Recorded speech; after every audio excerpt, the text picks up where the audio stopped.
मोटू पतलू जब छोटे थे तब वह एक साथ ही रहा करते थे।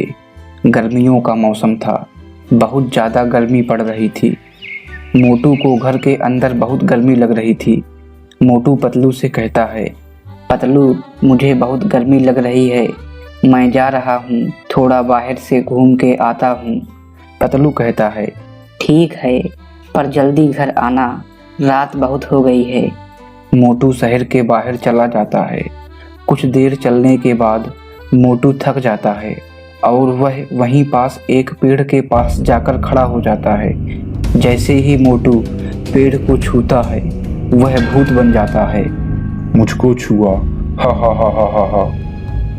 उधर पतलू घर में मोटू का इंतजार कर रहा था। मोटू ने तो कहा था मैं घूम के जल्दी घर आ जाऊंगा, अभी तक आया नहीं, ना जाने कहाँ होगा मोटू। पतलू मोटू को ढूंढने घर से बाहर जाता है।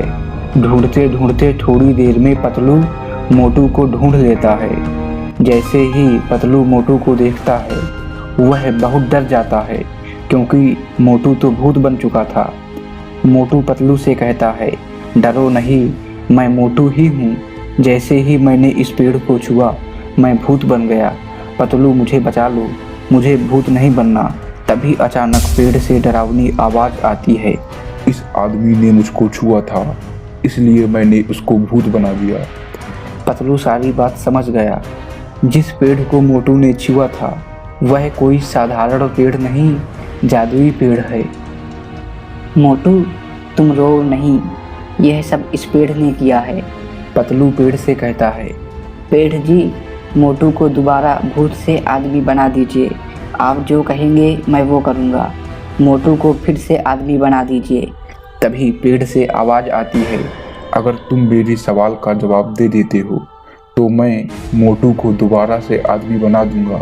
ऐसा कौन सा फल है जिसे समय आने पर खाया जा सकता है, पिया जा सकता है और जलाया भी जा सकता है? पतलू थोड़ी देर सोचता है और उसको जवाब आ जाता है, आपके पास 20 सेकंड हैं, आप भी अपना जवाब सोचिए।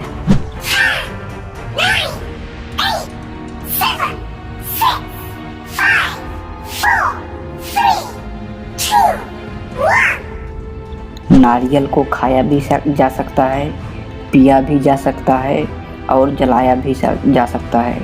यह जवाब पतलू पेड़ को देता है। पतलू का जवाब सही होता है। पेड़ मोटू को दोबारा से आदमी बना देता है और अंत में मोटू पतलू दोनों लोगों की जान बच जाती है।